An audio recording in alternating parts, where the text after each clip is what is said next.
Haleluya, haleluya, haleluya. Salam saudaraku, ratapan 3 ayat 22 sampai 23. Sebab kebaikan Bapa Yahweh itu tidak pernah berhenti.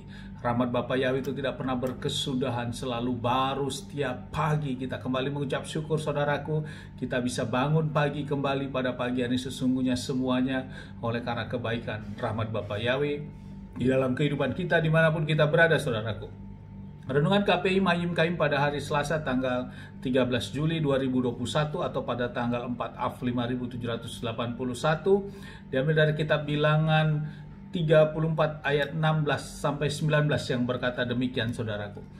Dan berfirmanlah Yahweh kepada Mose dengan mengatakan, inilah nama-nama orang yang akan membagikan tanah itu untukmu. Imam Eleazar anak Yosua anak Nun, dan seorang pemimpin dari sukunya, engkau harus mengambilnya untuk membagikan tanah itu. Inilah nama-nama orang-orang itu dari suku Yehuda, Kaleb anak Yefun, dan seterusnya saudaraku. Saudaraku, perikop yang baru saja kita dengar bacaan firman Da'far ini adalah tentang pembagian tanah waris saudaraku. Saudaraku, bila kita renungkan tentang perikop ataupun firman yang baru kita baca ini saudaraku, ini adalah peristiwa di mana bangsa Israel belum masuk ke tanah Kanaan saudaraku. Dan kita tahu bahwa tanah Kanaan yang akan dimasuki, yang sudah dijanjikan sebagai tanah leluhur ini saudaraku, yang dijanjikan Bapa Yahweh kepada leluhur-leluhur bangsa Israel, kepada Abraham, Ishak dan Yakub ini saudaraku, tanah itu masih dikuasai, masih ada penghuninya saudaraku. Namun saat bangsa Israel belum masuk, Bapa Yahweh sudah membagi-bagikan tanah tersebut saudaraku dari setiap suku bangsa Israel. Dan Bapa Yahweh menyebut siapa pemimpinnya yang akan menjadi milik daripada tanah waris bagian itu saudaraku. Saudaraku, bila kita renungkan firman ini saudaraku, inilah yang bisa kita katakan sebagai sifat profetik itu saudaraku. Namun tentunya di dalam rancangan Bapa Yahweh, kita bukan katakan profetik, tapi ini adalah rencana Bapa Yahweh dan itu pasti terjadi saudaraku. Dan memang akhirnya tanah Kanaan dikuasai, walaupun tanah Kanaan itu memiliki penduduk saudaraku. Sebagai contoh, di dalam 1 Tawarik 11 ayat 4 dikatakan demikian, kemudian Daud dan seluruh orang Israel pergi ke tanah Yerusalem, itulah Yebus, dan orang Yebus penduduk negeri itu berada di sana. Jadi artinya di Yerusalem yang merupakan bagian dari tanah Kanaan ini ada penduduk, nama penduduknya adalah Yebus. Namun lewat pernyataan dan perkataan Bapa Yahweh kepada bangsa Israel saat mereka akan menyeberangi sungai Yordan dan akan memasuki tanah Kanaan ini, Bapa Yahweh sudah membagi-bagikannya saudaraku. Itulah profetik itu saudaraku.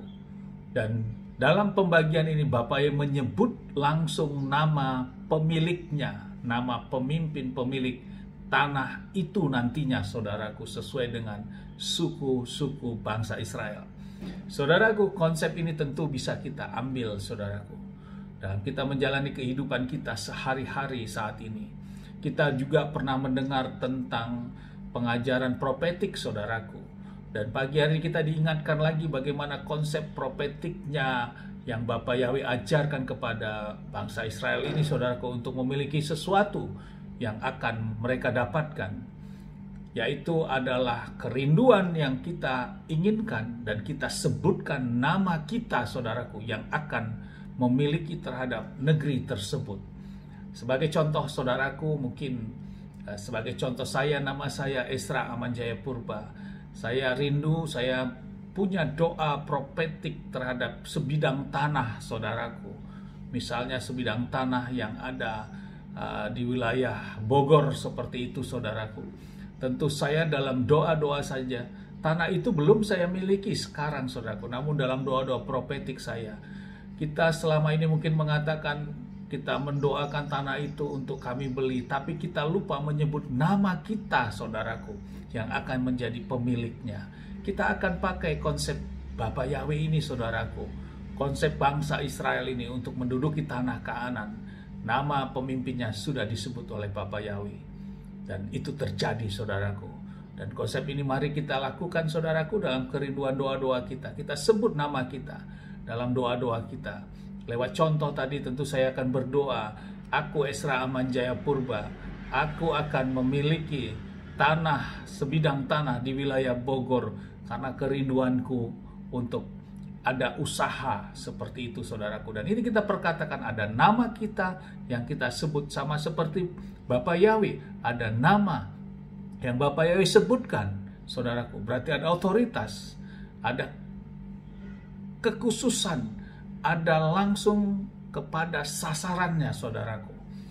Dan langsung juga kepada tempat yang akan dituju.